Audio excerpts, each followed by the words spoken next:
Masa remajaku banyak hal yang kotor ya, banyak hal yang maksiat. Tapi sekarang nggak ada kata telat ya untuk memperbaiki diri ya teman-teman semua. Tapi sekarang insya Allah yang masa lalu bertahun-tahun itu aku akan balas dengan sisa umurku yang sekarang untuk jadi orang yang lebih baik ya Allah. Allah kan lihat di akhirnya ya teman-teman semua. Akhirnya Rasulullah seorang sahabat Rasul nginep di rumah orang itu. Ternyata ibadahnya biasa-biasa aja, ngerjain yang wajib-wajib aja. Tapi ternyata ada satu kebiasaan yang dia lakukan yang nggak semua orang lakukan. Seseorang berilmu, semakin berilmu seseorang, semakin dia takut kepada Allah Subhanahu Wa Taala. Maka ilmunya barokah nggak? Ilmu barokah itu apa? Semakin kau belajar, semakin kau cerdas, semakin kau takut pada Allah.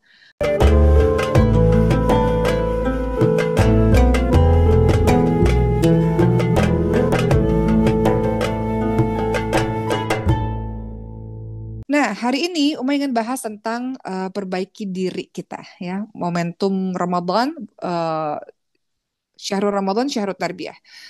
Syahrul bulan di mana kita mau jadi orang yang baru. Bulan di mana kita mau jadi orang yang ada sesuatu yang lebih baik dibandingkan di bulan-bulan atau tahun-tahun sebelumnya. Teman-teman merenung, aku tuh yang masih buruk dalam aku tuh apa ya? Oh, selama ini temperamen. Oh, selama ini kalau ngomong tuh suka ceplas-ceplos nyakitin orang. Oh, selama ini tuh suka kalau janji jarang ditepatin misalnya. Jadi teman-teman merenung dan teman-teman berpikir, aku mau perbaiki apa ya dalam diriku ini yang aku mau fokus dan aku mau perbaiki gitu. Secara akhlak atau secara ibadah. Mau lebih baik daripada hari-hari yang kemarin apa ya? Oh, biasanya puasanya Senin Kamis misalnya. Mau deh coba sekali-kali tambah puasa ayam mulbit 3 hari di bulan suci, 3 hari setiap bulan. Atau bahkan puasa Daud misalnya. Atau teman-teman yang duhanya masih bolong-bolong. Enggak. Aku mau setelah Ramadan, karena tanda diterimanya amal ibadah di bulan suci Ramadan adalah engkau menjadi diri yang lebih baik dan istiqomah dalam kebaikan itu. Jadi berpikir, kayaknya salat duhanya harus rutin deh nih, gitu. Menjadi satu kebutuhan, nggak boleh tinggal atau tahajudnya atau sebagainya. Tiap orang tuh beda-beda standarnya teman-teman semua. Jadi ambil satu waktu teman-teman merenung atau teman-teman tulis, aku mau melakukan perbaikan apa ya? Kalau secara akhlak, aku maunya punya karakter yang baru. Karakterku tuh begini. Kalau secara ibadah, aku mau punya karakter atau ibadah yang nggak ditinggalin. Sunnahnya adalah yang ini gitu.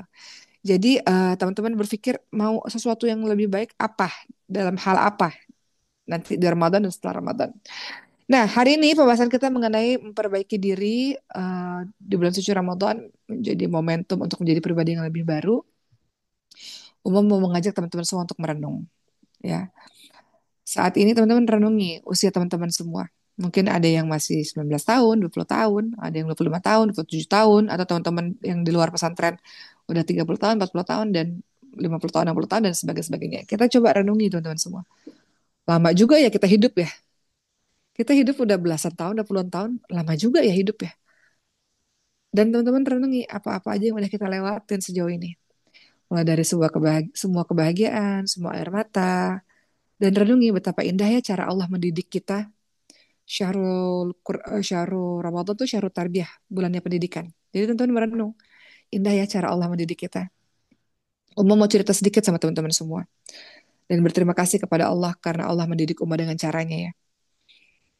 Oh, Uma dulu main film tahun 2008 ya teman-teman semua. Main film Islami. Wah, tiba-tiba dalam satu waktu dan bertahun-tahun lamanya, hidup Uma tuh penuh dengan pujian, dipuji, puji, puji setinggi langit.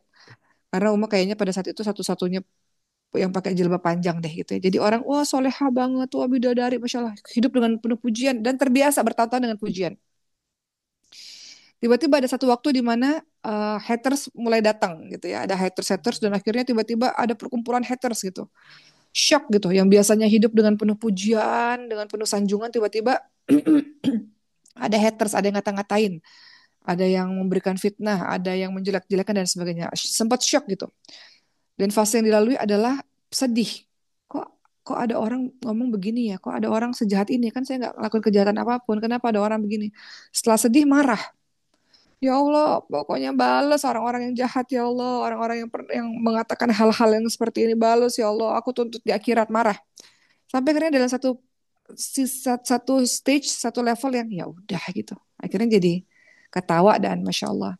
Alhamdulillah gitu. Kadang-kadang kita perlu untuk orang-orang memberikan kritik, perlu untuk orang-orang nggak suka, untuk membuat kita tetap membumi dan membuat kita mengkoreksi. Memang mungkin ada kesalahan yang harus kita perbaiki gitu. Jadi indahnya cara Allah mendidik manusia ini dengan cara-cara yang kadang-kadang kita nggak suka, tapi membawa perubahan yang sangat baik untuk kita. Sama seperti dokter. Uma selalu bilang, dokter itu kalau ngobatin kita, dokter nggak kasih permen yang manis-manis, tapi dokter ngasih kita obat, sesuatu yang nggak enak, tapi membuat kita lebih baik, lebih sehat. Atau contoh lain, eh ya udah, Uma menjalankan kehidupan, ya udah manusia jalan, ngomong, normal, biasa aja gitu. Bukan sesuatu yang, ya Allah makasih saya bisa jalan, ya Allah makasih saya bisa ngomong. Nggak, biasa aja. Karena semua orang begitu. Di pikiran rumah, ya, ya setiap bayi yang lahir nangis, habis nangis, ya udah habis itu dia bisa ngomong, umur 2 tahun bisa jalan, ya udah gitu. Tapi akhirnya dapat Sulaiman. Ya nggak nangis, nggak gerak, lama otot, ada sindrom, dokternya banyak, dan sebagainya. Akhirnya ketika Sulaiman gerakin jarinya aja, Uma bersyukur kepada Allah SWT, anak saya bergerak gitu. Ketika Sulaiman bersuara, mau bersyukur pada Allah, anak bisa nangis gitu. Jadi kadang-kadang harus merenung dulu sih, dan indah banget cara Allah ngajar kita untuk membuat kita punya akhlak atau sifat tertentu. Kadang-kadang dikasih nggak enak dulu untuk membuat kita jadi lebih tawadu, untuk membuat kita jadi lebih bergantung pada Allah, untuk membuat kita jadi lebih sabar gitu. Atau kadang-kadang teman-teman yang nggak ada di pondok ya, Allah kasih ujian suaminya misalnya, yang temperamen, atau ibunya tukang marah-marah atau berantem terus. Ternyata itu cara Allah ngedidik kita untuk buat kita jadi pribadi yang sabar dan tahu bagaimana cara ngadepin orang misalnya. Oke, jadi dalam pertemuan kali ini yang berjudul memperbaiki diri, maka ada masa di mana kita harus merenung, mengingat-ingat tentang apa yang sudah kita lakukan selama belasan atau puluhan tahun ini. Dan apa yang mau kita perbaiki, apa yang mau kita jadikan diri kita lebih baru dibandingkan bulan atau tahun-tahun sebelumnya. Udah berapa tahun teman-teman hidup? Ada di antara teman-teman yang di sini gabung, hidupnya udah usianya 60 tahun lebih ya. Berarti teman-teman termasuk golongan orang yang disebut oleh Rasulullah. Kata Rasulullah, umur umatku itu antara 60 sampai 70 tahun. Dan sedikit yang melewati umur tersebut. Jadi bonus. Kalau umurnya udah 60 tahun ke atas, udah bonus. Karena umurnya umat Rasulullah selesai di 60 sampai 70 tahun. Jadi kalau sudah berusia 60 tahun ke atas, maka sudah seharusnya semakin mengingatkan diri akan kematian. Yang bisa aja tiba-tiba datang. Seperti Ayah Uma selalu bilang, Ayah Uma meninggal mendadak di usia 63 tahun. Nggak ada sakit, nggak ada apa, tiba-tiba mendadak aja terkena serangan jantung. Kalau di antara teman-teman yang usianya 40 tahun, berarti teman-teman termasuk dalam golongan orang-orang yang disebutkan oleh Al-Quran dalam surah Al-Ahqaf ayat 15. Dan kami perintahkan kepada manusia agar berbuat baik kepada orang tuanya, kepada ibunya yang telah mengandungnya dalam keadaan susah payah, dan melahirkannya dalam keadaan susah payah. Masa mengandung sampai menyapih selama 30 bulan, sehingga sampai dia berusia dewasa dan umurnya 40 tahun. Maka dia berdoa. Doanya apa teman-teman semua?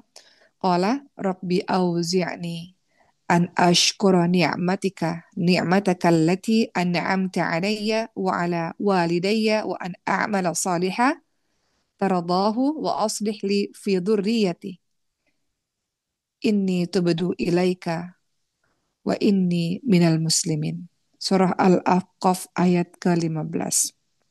Ketika usianya sudah 40 tahun, dia berdoa kepada Allah Subhanahu wa taala, Rabbi auzi'ni an ashkura ni'mataka allati an'amta alayya wa ala walidayya wa an a'mala salihan taradahu wa aslih li fi dhurriyyati inni tubtu ilaika wa inni minal muslimin.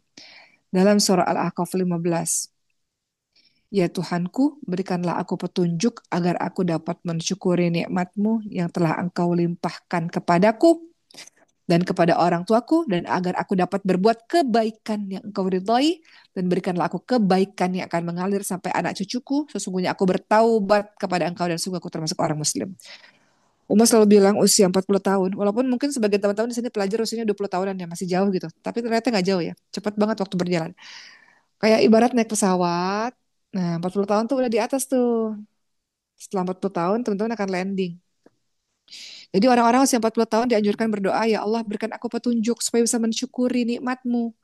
Selama puluhan tahun hidup, juga teman-teman yang usianya 20 tahunan. Sudah 20 tahun hidup, ya Allah ajarkan aku caranya bersyukur ya Allah. Bersyukur ya Allah atas semua kebaikan, semua nikmat yang kau berikan kepadaku ya Allah. Teman-teman baru bisa bersyukur tuh kalau sesuatu itu hilang dari teman-teman semua. Baru teman-teman bisa bersyukur. Kalau sesuatu itu masih ada, teman-teman menyepelekan. Contoh, Uma tuh baru merasakan nikmatnya kebersamaan keluarga pada saat Uma merantau sendirian ke Jakarta. Pada saat itu umur Uma 16 tahun ya. Selama ini, aduh, di rumah pusing. Tiap hari ibu tuh selalu berisik. Ayo bangun, bangun, sekolah, jangan telat, bangun. Aduh, berisik banget gitu. Setiap hari rebutan kamar mandi sama adik-adik. Aku dulu yang ke kamar mandi, aku dulu. Setiap hari rebutan makanan. Aku mau ayamnya, pahanya. Setiap hari rebutan. Itu Pak, Uma pusing pada saat itu. Nggak suka banget, berisik banget di rumah gitu. Tiap hari disuruh mandi dengan ayo mandi mandi, disuruh bangun dan sebagainya gitu ya. Sampai akhirnya Uma pindah ke Jakarta sendirian umur 16 tahun, tinggal di kosan sendirian, sunyi senyap. Disitulah baru menyadari arti tentang kebersamaan, mensyukuri bahwa kebersamaan itu adalah hal yang sangat luar biasa. Berkumpul bersama keluarga adalah sesuatu yang sangat mahal. Makanya ada lagunya ya, harta yang paling berharga adalah keluarga, ya kan? Harta yang paling berharga adalah keluarga. Kadang-kadang kalau kita sudah berada dalam lingkungan itu, aduh, sebel deh gitu.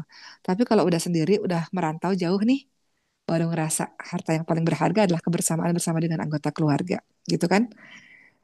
Balik lagi teman-teman semua, diajarkan kita berdoa oleh Allah SWT dalam surah Al-Ahqaf 15, ya Tuhanku, berikanlah aku petunjuk untuk bisa mensyukuri. Jadi dalam hari-hari itu mikir, ya Allah, nikmatmu yang mana lagi yang aku dustakan, ya Allah, terlalu banyak. Nikmat bisa nuntut ilmu. Itu kan sesuatu yang disyukuri ya, teman-teman semua. Di antara ribuan orang, daftar di Maskal Hufaz, kalian yang kepilih. Bisa belajar Quran, bisa fokus. Yang lain-lainnya pengen belajar, nggak bisa, harus kerja, banting tulang. Ya, untuk bisa dapat uang untuk bantu menafkahi keluarga. Di antara orang-orang ini pengen belajar Quran seperti kalian fokus, tapi nggak bisa. Kewajibannya udah banyak, mesti ngurusin anak, ngurusin suami, nggak bisa. Nikmat sekali menuntut ilmu itu teman-teman semua. Bersyukur kepada Allah SWT dengan sungguh-sungguh belajar misalnya. Bersyukur pada Allah teman-teman dikasih anak di saat banyak orang-orang di luar sana yang nggak punya anak. Maka didik anak itu dengan sebaiknya, jangan dimarah-marahin dengan kata-kata kasar atau dipukul dan sebagainya. Banyak orang yang merindukan tangisan anak-anak yang engkau kesalkan itu. Sebagaimana Umar dulu pernah sangat ingin mendengarkan anak itu nangis ya. Apa-apa yang kita benci, kita keselin ternyata dirindukan oleh banyak orang gitu. Jadi balik lagi, kalau mau jadi diri yang lebih baik, Allah sudah ngajarin doanya. Salah satunya, ya Allah, berikanlah aku petunjuk agar aku dapat mensyukuri nikmatmu. Bersyukur, ya Allah. Terima kasih, ya Allah. Dikasih kesempatan menuntut ilmu. Terima kasih, ya Allah. Dikasih tempat tinggal. Kasih tempat tinggal ini, Masya Allah. Terima kasih, ya Allah. Apa, dikasih atap ya, rumah. Bisa terlindung dari panas, dari hujan. Bisa tidur bersama dengan anak-anak. Itu kan kenikmatan tuh, teman-teman semua. Bisa ngobrol sama suami, misalnya itu kenikmatan loh. Nggak semua orang udah bisa ngobrol sama suaminya. Ya kadang-kadang rumah tangga tapi hidup masing-masing gitu. Bersyukur teman-teman semua. Atas semua yang terjadi dalam kehidupanmu bersyukur. Alhamdulillah ya Allah. Terima kasih dikasih sedih karena dari situ aku belajar bersyukur. Ya Allah berikanlah aku petunjuk agar aku bisa mensyukuri nikmatmu yang telah kau limpahkan kepadaku dan kepada kedua orang tuaku. Agar aku bisa berbuat kebaikan. Itu doanya. Agar aku bisa berbuat kebaikan yang kau ridhoi. Jadi teman-teman mikir, saya ini hidup ada manfaatnya nggak sih untuk orang lain gitu. Ada orang hidup tapi nggak hidup dia. Hidupnya karena nggak pernah memberikan arti untuk siapapun. Padahal dalam Islam dikatakan khairun nas anfa'uhum linnas. Sebaik-baik orang itu orang yang memberikan manfaat untuk orang lain. Uma cerita sedikit teman-teman semua. Beberapa 2 hari lalu ya, teman-teman dari Indonesia ini datang ke Mesir. Ada Ari Untung dan istrinya Venita Ari, ada Ricky Harun dan istrinya, ada Bang Rizal Armada dan istrinya gitu. Mereka datang ke Mesir untuk volunteer, ya, relawan untuk bantu orang-orang Palestina. Terus Uma tanya, kenapa sih mau jadi volunteer, mau jadi relawan tuh kenapa gitu? Ngurusin orang tuh kenapa sih, ngapain sih gitu? Padahal diri sendiri juga kan kita sibuk ya. Kita mau kerja, kita ninggalin anak kan kalau pergi untuk urusan-urusan gini kan ninggalin anak, ninggalin kerjaan, ninggalin job-job yang mungkin duitnya banyak gitu. Kenapa sih capek-capek mau jadi relawan gitu? Terus mereka bilang, karena jadi relawan itu nagih ya. Membuat orang lain bahagia itu sesungguhnya adalah kebahagiaan untuk diri kita sendiri. Karena kita merasa diri kita bermakna, diri kita dibutuhkan. Maka umat teringat dengan nasihat Rasulullah, khairun nas anfa'uhum linnas. Orang-orang terbaik itu adalah orang-orang yang bermanfaat untuk orang lain. Bermanfaat untuk orang lain itu teman-teman semua nggak cuma secara uang, tapi juga secara ilmu, secara tenaga ya, dengan jadi relawan. Di Mesir ini kemarin baru dapat cerita. Uma minta izin ya nanti kata seorang guru di Maskal Hufaz di sini.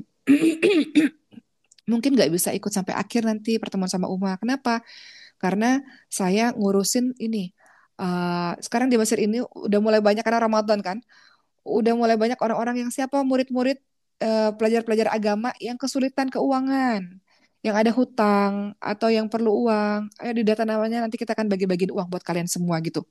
Jadi para muhsin ini orang-orang baik ini membantu para pelajar-pelajar agama teman-teman semua. Siapa yang kesulitan, siapa yang kesulitan, siapa yang punya utang, siapa yang sakit orang tuanya, siapa yang perlu bantuan finansial itu didata anak-anaknya terus dikasih gitu. Jadi itu salah satu bentuk kebaikan ya teman-teman semua. Jadi dalam hidup kita ini nggak hidup untuk diri kita sendiri teman-teman semua. Kita hidup untuk bermanfaat untuk orang lain. Bermanfaat untuk orang lain itu untuk siapa saja? Untuk anak, untuk pasangan, untuk ayah ibu. Jangan berpikir kalau teman-teman bisa berbuat baik untuk banyak orang itu baik, masya Allah, alhamdulillah. Tapi kalau teman-teman adalah orang yang memang skopnya lingkungannya adalah berbuat baik untuk keluarganya, itu juga berbuat baik untuk orang lain juga sama. Seorang ibu pernah cerita, mau pernah ceritakan pada teman-teman semua sambil nangis. Ibunya sudah tua, punya ibu umur 90 tahun. Ibu ini mungkin umurnya juga udah 60 tahun ya. Punya ibu umurnya 90 tahun. Beliau cerita sambil nangis. Susahnya ya Allah, aku berbakti pada orang tuaku. Orang tuaku ini sudah demensia, kerjanya kabur-kabur terus. Demensia itu udah lupa-lupa teman-teman semua. Susahnya ngerawat orang tua yang sakit ini ya Allah. Apalagi ketika saya di masa kecilnya orang tua ini sering mukulin ya. Jadi punya memori yang buruk. Jadi benci gitu kata orang ini. Bahkan waktu kecil aku sering bilang ya Allah orang tuaku mati aja deh sekalian gitu. Karena jahat gitu. Selama pengasuhan tuh jahat gitu. Nggak bisa sembuh hatiku, terluka hatiku. Jadi beliau mengatakan aku berbakti pada orang tuaku yang aku punya masa lalu yang nggak enak gitu.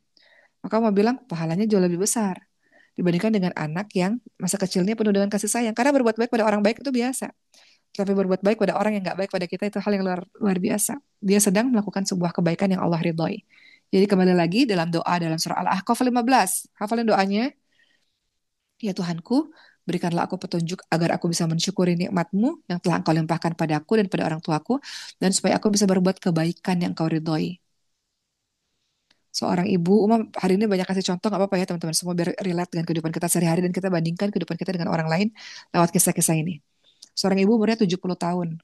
Uma datang pada saat safari dakwah dan beliau bilang, Umoki, saya nih ya udah 30 tahun jadi ketua majelis taklim. Ketika saya bilang saya mau udahlah selesai lah, tapi teman-teman nggak mau, tetap saya jadi ketua majelis taklim. Memang ibu kegiatannya apa aja? Ya tiap hari beliau ada panti asuhan gitu ya, beliau ngurusin orang-orang ODGJ gitu-gitulah. Terus Oma bilang, kenapa ibu hari-harinya sibuk banget? Saya tuh kalau nggak ngelakuin sesuatu untuk umat ya, untuk orang itu kayak saya ngerasa ngapain saya hidup ya? Nggak ada manfaatnya buat apa gitu. Jadi kebahagiaan saya tuh, Ustaz Zoki katanya, kebahagiaan saya itu adalah biar apa membuat orang lain bahagia. Kebahagiaan saya adalah ketika saya bermanfaat untuk orang lain, saya merasa diri saya bermakna, diri saya hidup, diri saya bermanfaat gitu. Jadi Uma dan kita semua punya program-program kebaikan buat teman-teman semua. Program-program kebaikan yang mau kita lakukan tuh apa gitu. Hidup kan nggak melulu soal diri sendiri gitu ya. Berbuat kebaikan untuk anakmu, untuk keluargamu, untuk orang yang lebih besar misalnya, untuk teman-teman kita di Palestina, lakukan sesuatu kebaikan yang Allah ridhoi.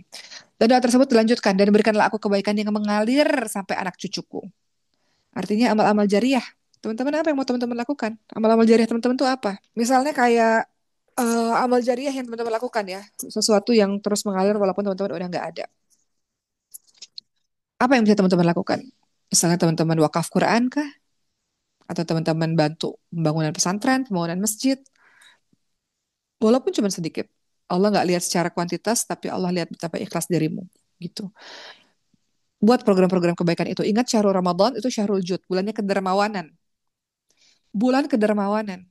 Para pelajar, para murid di sini, kalian kan orang yang dapat bantuan ya dari para donatur. Tapi boleh nggak kalian juga berpikir, aku juga mau dong sedekah, walaupun dengan sebutir kurma.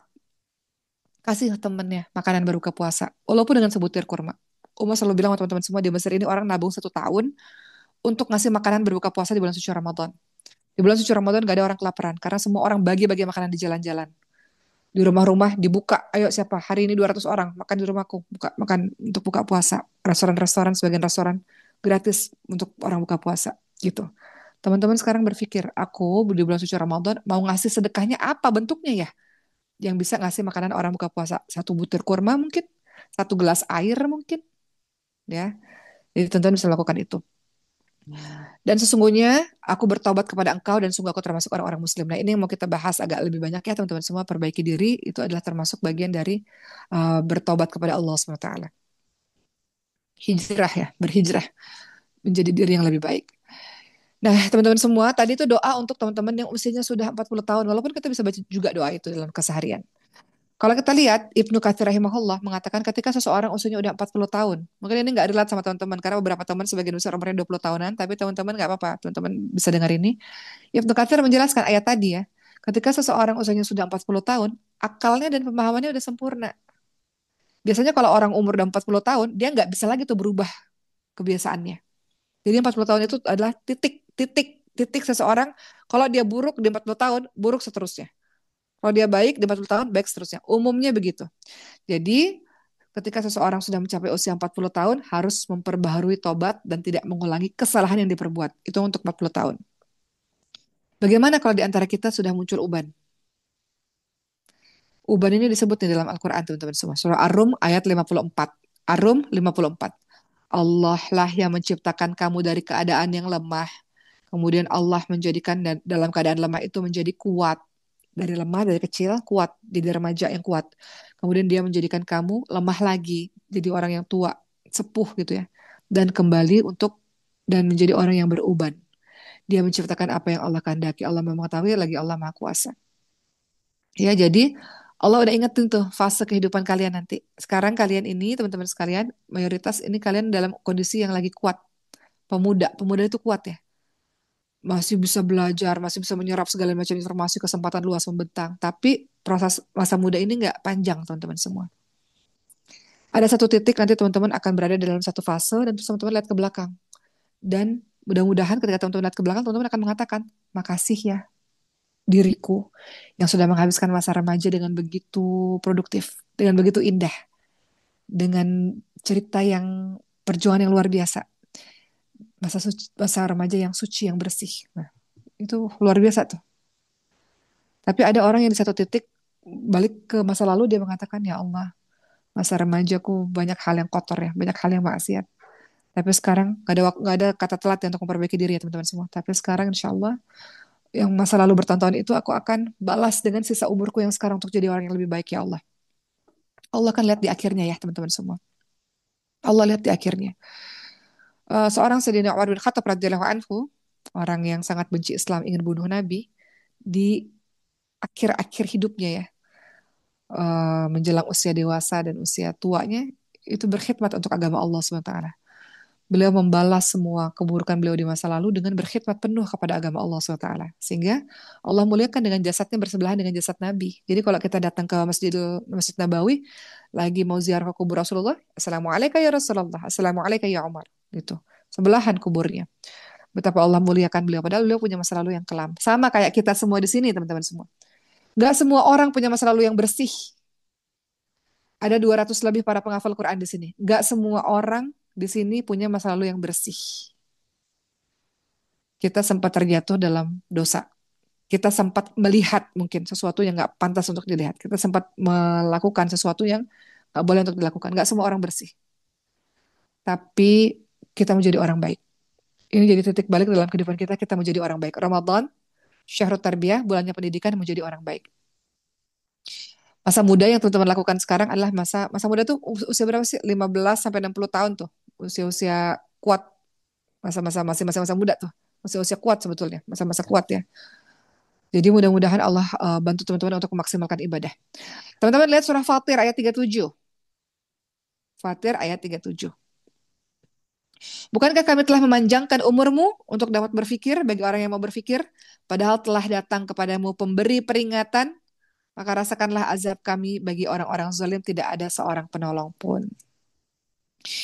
Jadi teman-teman semua, Allah sudah banyak memberikan peringatan ya kepada kita, termasuk uban itu peringatan tuh. Anak-anak muda tuh sekarang sudah banyak ubannya, apalagi orang-orang yang lebih tinggi usianya itu peringatan. Peringatan untuk cepat balik sama Allah SWT lagi, waktunya nggak panjang. Di antara kalian sekarang masih berpikir, aduh, dari tadi yang Uma sebutin nggak ada usiaku. Aku nggak 60 tahun, aku nggak 40 tahun, aku belum beruban, belum. Aku masih muda. Teman-teman merasa teman-teman masih muda. Ya, maka apakah teman-teman merasa bahwa usia-usia muda ini adalah bukan usia-usia untuk balik kepada Allah SWT? Teman-teman patut bersyukur di antara anak-anak muda di luar sana yang memilih jalannya untuk bersenang-senang, menghabiskan waktunya dengan main-main, teman-teman dipilih orang-orang pilihan oleh Allah untuk menghabiskan masa mudanya dengan menyucikan dirinya di pesantren. Hari-harinya ngafalin Quran. Beruntung teman-teman semua. Bersyukur kepada Allah SWT. Bersyukur karena teman-teman dipilih oleh Allah untuk merasakan nikmatnya menuntut ilmu. Jadi usia-usia muda bukan berarti nggak introspeksi diri. Teman-teman lihat surah Luqman ayat 34. Allah SWT berfirman, A'udzubillahi minasyaitonirrajim, "Wa ma tadri nafsum madza taksibu ghada, wa ma tadri nafsum bi ayyi aradin tamut, innallaha alimun khabir." Luqman ayat 34. Dan tidak ada seorang pun yang dapat mengetahui dengan pasti apa yang akan dikerjakannya besok. Dan tidak ada seorang pun yang dapat mengetahui di muka bumi ini dia akan mati. Maka sungguh Allah Maha mengetahui. Masa muda bukan jaminan teman-teman semua. Banyak sekali orang-orang meninggal dan sakit di masa mudanya. Jadi jangan berpikir usia saya masih muda nanti aja memperbaiki diri. Enggak. Mau cerita sedikit sama teman-teman semua. Di Mesir ini kemarin kita buat program pengkaderan dai. Anaknya sehat, Masya Allah. Tiba-tiba Uma dapat kabar masuk ICU. Dan sekarang dalam waktu seminggu, 2 minggu, 3 minggu sekarang sudah cuci darah dan sudah stadium 5 penyakitnya. Mendadak, sangat mendadak. Ketika Uma datang mengunjungi beliau di ICU di Mesir ini, kemudian beliau katakan, sehat ya, semangat ya untuk sembuh ya. Beliau katakan, nggak apa-apa Uma, aku ini nggak ada apa-apanya lah dibanding orang-orang Palestina sana. Insya Allah bisa sembuh, insya Allah. Jadi punya semangat sembuh yang kuat. Tapi yang Uma ingin garis bawahi, kapanpun kita bisa dalam keadaan lemah teman-teman semua. Nggak ada waktu lagi buat kita untuk kita mau jadi orang yang lebih baik. Pepatah mengatakan, Uma selalu mengatakan hal ini pada teman-teman semua. Hari ini lebih buruk dibandingkan dengan kemarin, kita termasuk orang yang terlaknat. Hari ini sama seperti orang kemarin, termasuk orang yang normal biasa. Tapi kalau hari ini lebih baik dibandingkan dengan orang yang dengan diri kita yang kemarin, maka kita termasuk orang yang beruntung. Jadi engkau harus membuat versi dirimu lebih baik dibandingkan dengan dirimu yang sebelumnya. Sekarang teman-teman akan memasuki bulan suci Ramadan. Maka teman-teman buat target, aku mau lebih baik dalam bidang apa ya dibandingkan dengan sebelumnya.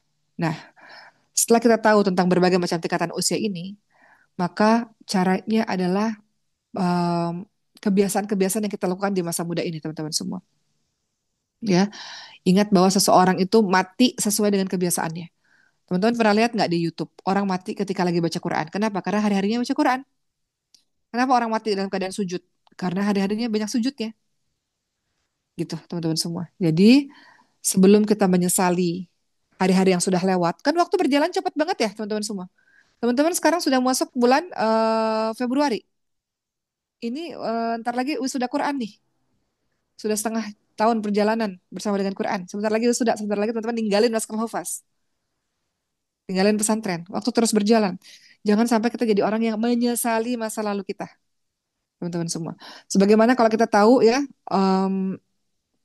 dalam kehidupan kita, segala sesuatu dimintai pertanggungjawabannya kan. Teman-teman ikut organisasi, biasanya kan ada laporan pertanggungjawaban ya kan. Teman-teman yang jadi karyawan, teman-teman yang kerja, biasanya dimintai pertanggungjawabannya kan dengan laporan-laporan rutin ya kan. Para pejabat-pejabat dimintai pertanggungjawabannya, laporan pertanggungjawabannya. Sama kayak kita juga. Kita hidup di dunia akan dimintai pertanggungjawabannya. Apa kata Rasulullah SAW? Tidaklah kedua kaki seorang hamba beranjak pada hari kiamat hingga ia ditanya, umurmu selama ini kamu habiskan buat apa? Untuk baca Quran, untuk nonton drama Korea, atau untuk TikTokan terus-terusan, umurmu kamu habiskan untuk apa? Lalu pertanyaan berikutnya, apakah ilmu yang sudah engkau dapatkan engkau amalkan? Engkau kan punya ilmu nih, ilmunya sudah diamalkan belum? Lewat perbuatanmu atau lewat engkau mengajar, udah diamalkan belum ilmunya? Ilmu yang sudah Allah berikan kepadamu berefek nggak untuk membuatmu lebih takut kepada Allah Subhanahu Wa Taala? Atau ilmu yang sudah Allah berikan kepadamu justru membuat engkau jadi sombong, merasa lebih tinggi, merasa lebih pintar, merasa lebih tahu, sehingga bisa mengolok-olok orang lain, atau ilmunya nggak berbekas sama sekali. Jadi pertanyaan yang berikutnya ditanyakan adalah ilmu yang sudah engkau dapatkan itu engkau amalkan nggak? Engkau ajarin lagi nggak? Terlihat nggak dalam akhlakmu? Ketiga ditanya, engkau kan punya harta, uangmu itu kau dapatkan dari mana?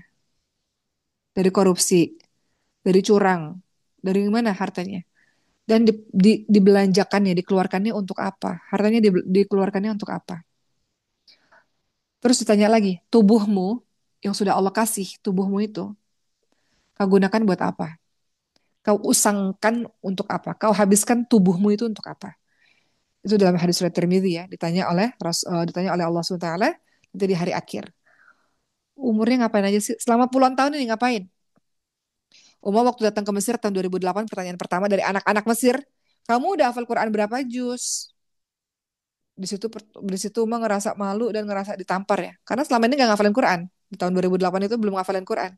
Ya ngafalin Quran di sekolah tapi hafalan-hafalan biasa gitu, bukan bukan konsisten ngafalin Quran. Dia tanya anak umur 8 tahun, 9 tahun, "Kamu udah hafal Quran berapa banyak?" Boro-boro ngafalin Quran. Baca Quran aja bisa terbata-bata misalnya ya. Jadi umurmu kamu gunakan buat apa? Puluhan tahun ini udah hafal berapa banyak Quran? Udah puluhan tahun ini sholat ngerti nggak artinya? Bacaan sholat yang kau baca setiap hari itu ngerti nggak artinya? Sudah puluhan tahun hidup, engkau doa tuh ngerti nggak sih artinya? Pahami nggak sih apa sih artinya? Gitu. Atau agama warisan aja. Orang tua Islam ya saya Islam, lingkungan Islam ya saya Islam gitu. Nggak mendalami agama. Umurnya untuk apa dihabiskan?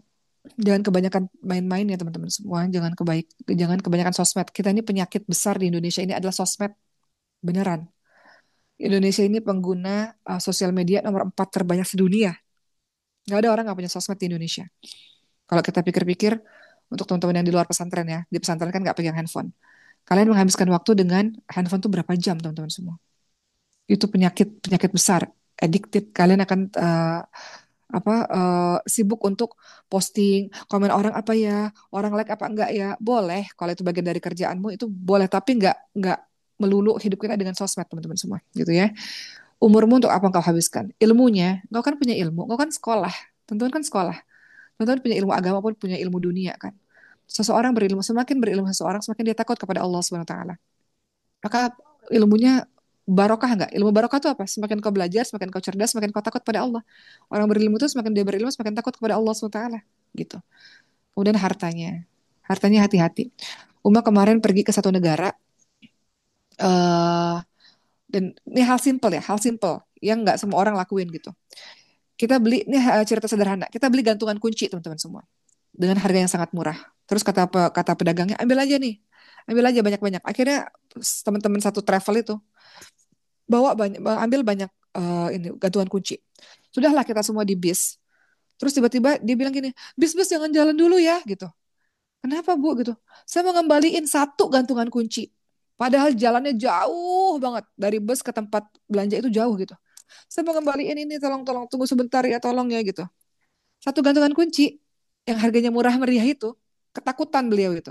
Karena mengambil yang bukan haknya teman-teman semua. Jadi beliau bilang, saya mau balikin dulu bentar ya, bentar gitu. Lari udah tuh untuk kembaliin satu gantungan kunci itu. Saking takutnya bahwa benda itu bukan benda yang halal untuknya gitu. Jadi begitulah ya teman-teman, berhati-hati ya dengan penggunaan eh, harta yang bukan harta kita gitu. Termasuk tadi pertanyaannya adalah dari mana hartanya yang kau peroleh dan kemana kau belanjakan dan tubuhnya untuk apa kau pakai gitu. Jadi intinya teman-teman semua yang saya ingin sampaikan adalah sungguh setiap orang akan mempertanggungjawabkan apa yang telah Allah berikan. Dan manusia akan menyesali apa-apa yang dia lakukan selama di dunia. Nanti di hari akhir Allah kasih lihat nih, jam segini detik ini kau melakukan itu nih. Jam segini detik ini tempat ini kau melakukan ini gitu. Teman-teman lihat surah Al-Fajr ayat 21 sampai 24. Ayat 21 sampai 24. A'udzubillahi minasyaitonirrajim. Kalla idza dukkatil ardu dakkan dakka. Ya kan? Wajah rabbuka wal malaku saffan saffa. Waji ayauma idzim bi jahannam. Yauma idzi yatadzakkarul insanu wa anna lahu dzikra. Yaqulu ya laitani qaddamtu li hayati. Al-Fajr 21-22. Sekali-kali tidak apabila bumi diguncangkan berturut-turut, apabila bumi dibenturkan dan datanglah Tuhanmu dan malaikat berbaris-baris dan pada hari itu diperlihatkan neraka jahanam, pada hari itu sadarlah manusia tetapi tidak lagi berguna baginya. Dia berkata, alangkah baiknya sekiranya dahulu aku mengerjakan kebaikan untuk hidupku ini. Dia menyesal dan mengatakan, ya Allah, seandainya di dunia kemarin ya Allah, aku lakukan kebaikan-kebaikan ya Allah gitu. Ya, jadi Ibnu Katsir rahimahullah menerangkan ayat ini bahwa nggak cuma orang kafir aja atau orang non Muslim aja yang mengatakan hal begitu, sama orang Muslim juga. Pada saat itu mereka menyesal, kenapa saat itu saya melakukan itu? Kenapa pada saat itu saya tergoda untuk melakukannya? Gitu teman-teman semua. Jadi, Uma nasihat untuk diri Uma sendiri, ukir, ukir cerita hidupmu dalam keadaan yang terang gitu, dalam keadaan yang bersih gitu. Setiap orang punya masa lalunya masing-masing, punya ceritanya masing-masing, punya kehidupan yang kelamnya masing-masing, punya. Tapi momentum Ramadan tahun ini, mudah-mudahan Allah bantu menjadi orang lebih taat, menjadi orang lebih baik. Mau istiqomah lagi dengan Qur'annya, mau istiqomah lagi dengan tahajudnya, mau khusyuk lagi doanya, mau lembut hatinya gitu. Minta sama Allah SWT. Nah sekarang mau ingin menyampaikan adalah bagaimana cara kita bisa mengevaluasi diri kita, introspeksi diri. Kalau mau jadi orang baik, itu harus introspeksi dulu, supaya tahu kesalahannya ada di mana, apa yang harus saya lakukan gitu. Bagaimana caranya kita introspeksi diri, bagaimana caranya kita mengevaluasi diri, bagaimana caranya kita menghisap diri, menghitung-hitung diri. Jadi hari-hari itu sibuk, bukan sibuk cari-cari kesalahan orang lain, tapi sibuk, sibuk, sibuk tentang diri sendiri. Bagaimana cara kita jadi orang yang lebih baik dari hari ke hari? Pertama, jangan menutup diri dari nasihat orang lain. Jangan menutup diri dari nasihat orang lain. Seseorang bisa berubah, seseorang bisa jauh lebih baik, kita bisa mengintrospeksi diri kita kalau ada orang yang nasehatin kita. Kalau ada orang yang memberikan masukan kepada kita. Gitu teman-teman semua. Jadi jangan menutup diri dari nasihat orang lain. Em, Uma tadi cerita ya di Zoom sebelumnya, Kak. Sebelum ini Uma ada ceramah tadi. Uma cerita bahwa Uma juga manusia biasa ya, pernah sedih, pernah nggak tahu harus ngapain gitu. Akhirnya Uma minta nasihat sama teman Uma. Nasihatin saya dong, saya harus gimana gitu.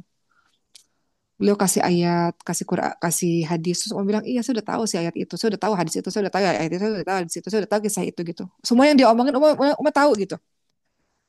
Sampai akhirnya dia bilang, oke, coba aja puasa. Jadi di antara 3 jam ngobrol, ketika dia bilang coba aja puasa. Nah itu menurut Uma nasihat terdahsyat yang Uma dapatkan gitu. Puasa melatih jiwa kita lebih tenang. Puasa membuat kita nggak mau marah-marah. Puasa kita membuat kita ridho akan takdir Allah. Puasa membuat kita jadi nggak mau melakukan maksiat. Puasa membuat kita lebih khusyuk. Puasa. Jadi akhirnya nasihat yang itu akhirnya sangat berharga dalam kehidupan umat. Jadi kalau kita mau jadi orang yang lebih baik teman-teman semua, jangan menutup diri dari nasihat orang lain. Jangan menutup diri dari saran-saran orang lain, bahkan dari orang yang lebih kecil dibanding dengan kita. Uma sering dinasehatin sama anak Uma Ibrahim ya. Uma, Uma ini kalau lagi tidur, mau tidur, baca doa dulu gitu. Kadang-kadang Uma tidur langsung langsung tidur aja gitu. Kan udah diingetin, Rasulullah udah ngasih tahu sebelum tidur itu baca dulu selain Al-Fatihah, kurang waktu berapa nas, kurang waktu berfalak, kurang waktu berapa kulallahu ahad gitu. Baca trikul gitu. Baca ayat kursi, kemudian ditiupkan diusap ke seluruh tubuh. Itu anak-anak yang nasehatin teman-teman semua. Atau anak-anak Uma nasehatin Uma, jangan marah-marah. Kan Uma bisa bicaranya baik-baik gitu. Jadi kadang-kadang kita dapat nasihat dari orang yang lebih kecil dibanding dengan kita, atau mungkin orang eh, yang kita nggak kaget mendapatkan nasihat dari mereka. Kalau mau jadi orang yang baik, lihat siapa yang ngomong teman-teman semua. Bukan lihat dari orangnya, tapi lihat siapa yang bicara gitu. Kita bisa dapat nasihat banyak dari siapapun. Gitu ya. Jadi kalau mau jadi orang yang baik, tidak menutup diri dari nasihat-nasihat orang lain. Sama seperti Sayyidina Abu Bakar dengan Umar bin Khattab radhiyallahu anhu. Umar bin Khattab itu memiliki kedudukan yang tinggi ya. Tapi pada saat itu Sayyidina Umar bin Khattab itu suka untuk memberikan masukan demi masukan. Ya, beberapa kali Sayyidina Abu Bakar menolak usulan-usulan Sayyidina Umar bin Khattab. Namun Sayyidina Umar bin Khattab terus memberikan masukan, nasihat dan sebagainya. Pada akhirnya Sayyidina Abu Bakar mengatakan, Umar senantiasa membujukku untuk mengevaluasi pendapatku dalam permasalahan hingga Allah melapangkan hatiku. Dan aku pun berpendapat bersama-sama dengan Umar, sama dengan Sayyidina Umar. Hadis riwayat Bukhari. Jadi mudah terima nasihat teman-teman semua. Dari orang tuamu, dari gurumu, dari teman-temanmu, bahkan dari orang yang gak kau expect. Kadang-kadang mereka memberikan nasihat gitu. Kadang-kadang dari musuhmu, dari orang yang benci kepadamu. Jadi kita bersyukur kita punya haters. Kalau teman-teman punya haters, bersyukur. Karena haters itu adalah orang yang sangat peduli kepadamu. Dia mengkoreksi kan setiap apa yang terjadi pada dirimu. Alhamdulillah, ada orang yang mau koreksi kesalahan-kesalahan kita. Padahal dia nggak tahu bahwa kita lebih buruk dari apa yang dia sangkakan.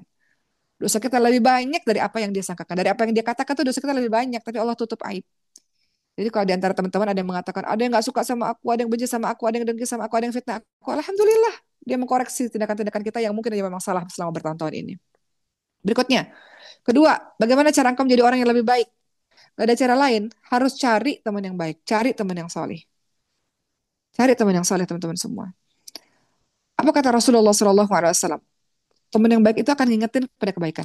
Rasulullah mengatakan begini, sesungguhnya aku hanyalah manusia biasa sama seperti kalian. Aku lupa sebagaimana kalian lupa. Oleh karenanya kalau aku lupa ingetin aku ya gitu. Ya jadi kalau bergaul dengan orang-orang saleh itu kita bisa dapat budaya saling nasihat menasehati teman-teman semua. Contoh, Uma ini di kelas ini lagi istirahat itu semuanya Quran lagi, Quran lagi, Quran lagi. Kalau enggak simakin dong Quran aku gitu. Kalau lagi istirahat kuliah tuh. Atau tiba-tiba ada yang di pojokan lagi ngafalin Quran gitu. Akhirnya kan kita jadi malu sendiri gitu. Waduh, teman-temannya semuanya Quran, masa aku kebanyakan ngobrol ke sana kemari gitu. Jadi ngobrolnya jadi terbatas. Ngobrol untuk hal-hal yang penting. Susahnya balik Quran lagi, balik Quran lagi. Syahrul Ramadan, syahrul Quran, syahrul tilawah. Kurangi pembicaraan yang nggak penting, kurangi kegiatan-kegiatan yang nggak penting, kumpul-kumpul yang nggak penting, sibuk dengan Quran. Syahrul tilawah, syahrul Quran. Jadi balik lagi untuk menjadi orang yang baik, bersahabat dengan orang-orang yang saleh supaya terciprat, tertanam perilaku yang baiknya mereka untuk kita.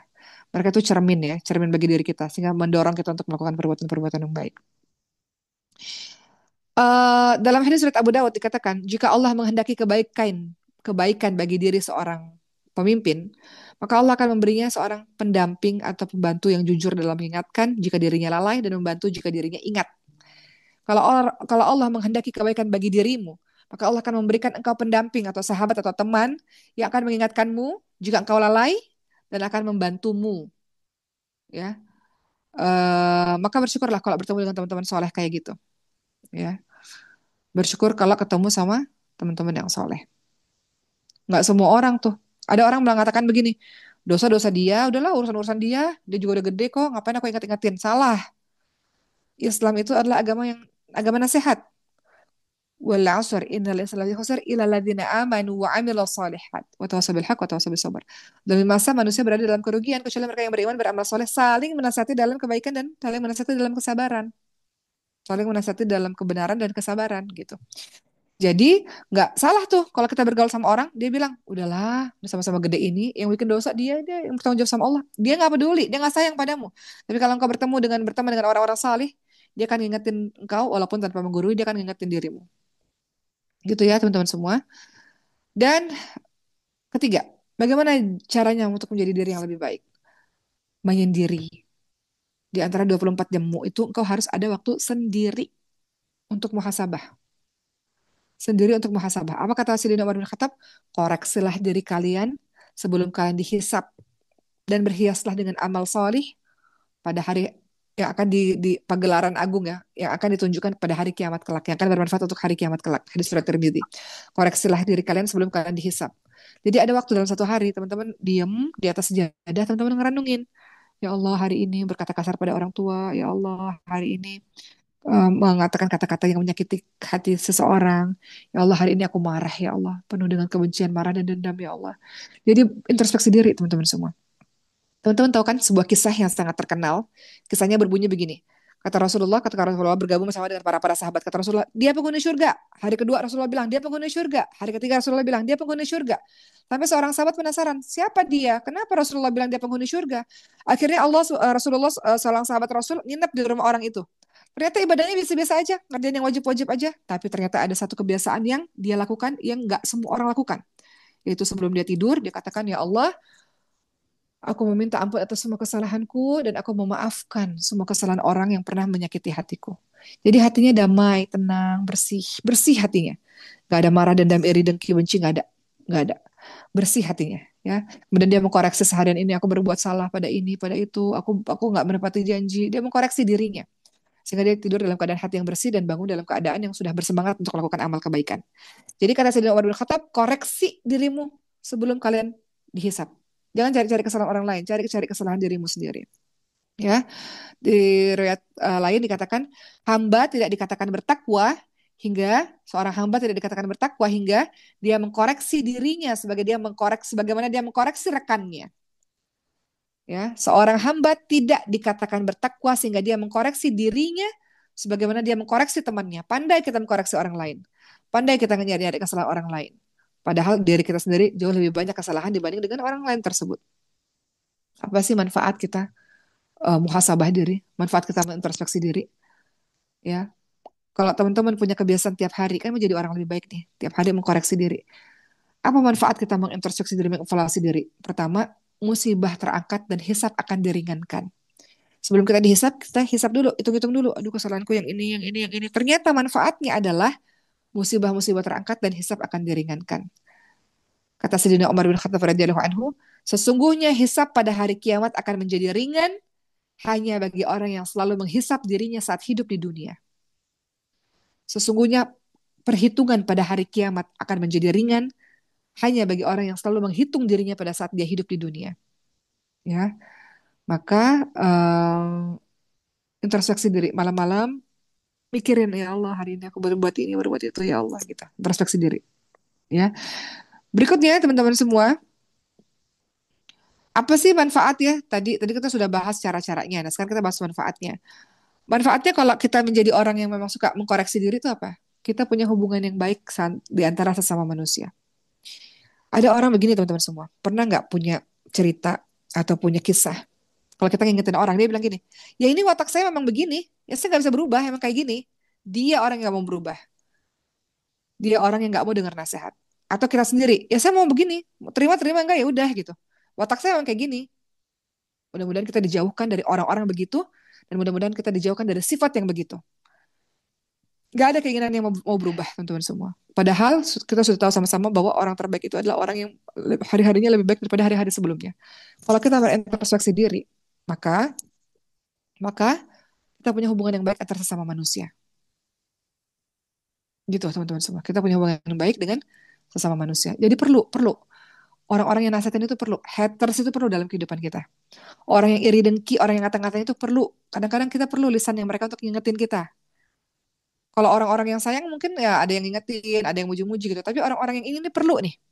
Maka bersyukur kalau teman-teman punya haters. Nabi Muhammad punya haters. Semua orang punya haters. Jadi kalau teman-teman ada yang nggak suka dan dia ngatain macam-macam, alhamdulillah jadi ladang kita untuk introspeksi diri. Mungkin apa yang dia bilang ada benarnya juga yang membuat kita jadi introspeksi diri. Nah, manfaat dari introspeksi diri adalah kita akan punya hubungan yang baik dengan sesama manusia. Ya,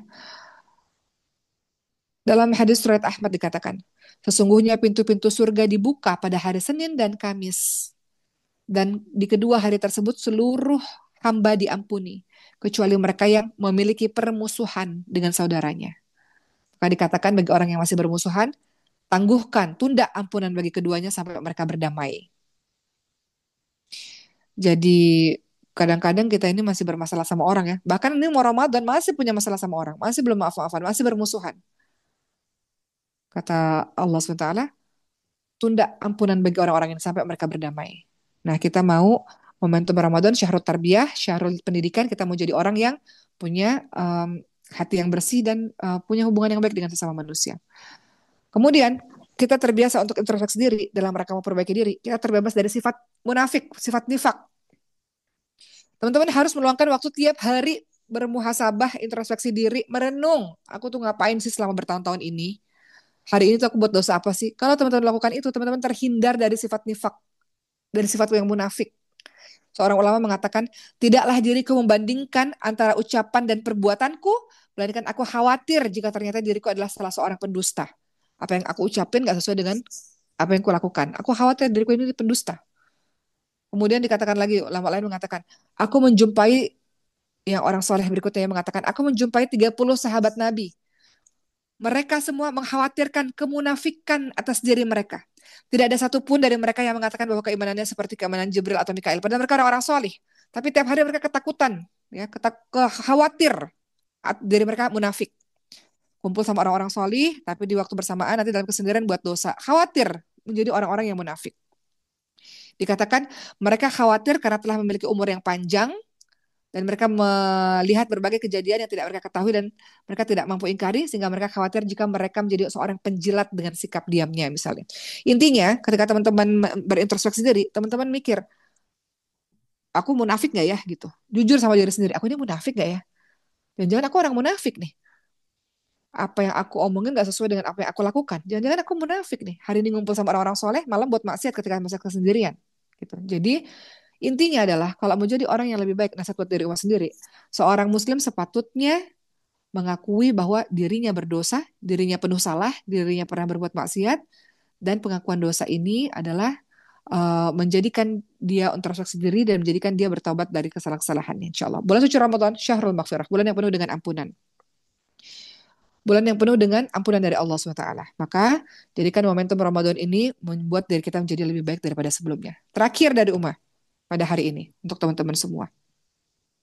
Terakhir dari Umar, untuk teman-teman semua, Syahrul Ramadan, Syahrullah, Syahrul Quran, Syahrul Tilawah, Syahrul Rahmah, Syahrul Maghfirah, Syahrul Siyam, Syahrul Sabr, Syahrul Tarbiyah, Syahrul Jud, bulan yang penuh dengan kedermawanan. Itu semua nama dari bulan suci Ramadan.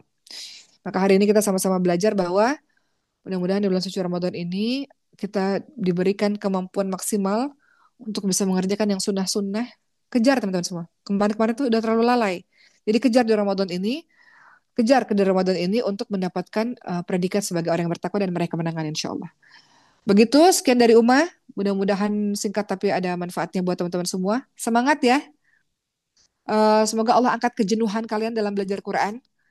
Allah angkat kemalasan kalian dalam belajar Quran. Kadang-kadang kita ngantuk kan, teman-teman ngantuk kan. Mudah-mudahan Allah kuatkan dan Allah bantu di Ramadan ini dengan hati-hati kita yang bersih, hati-hati kita yang penuh semangat, insya Allah berkumpul dengan orang-orang saleh. Dan hari ini spirit bagi teman-teman di luar yang ngelihat kalian semua para penghafal Quran, yang istiqomah dengan Qurannya. Makasih yang udah menginspirasi orang-orang di luar sana untuk bisa ngelihat kalian dan berkumpul bersama dengan kalian. Mereka termotivasi untuk juga bisa menjadi seperti kalian teman-teman semua. Dan kalian ya jadi contoh yang terbaik juga insya Allah. Terima kasih sekian dari Uma. Selamat menjalankan ibadah puasa.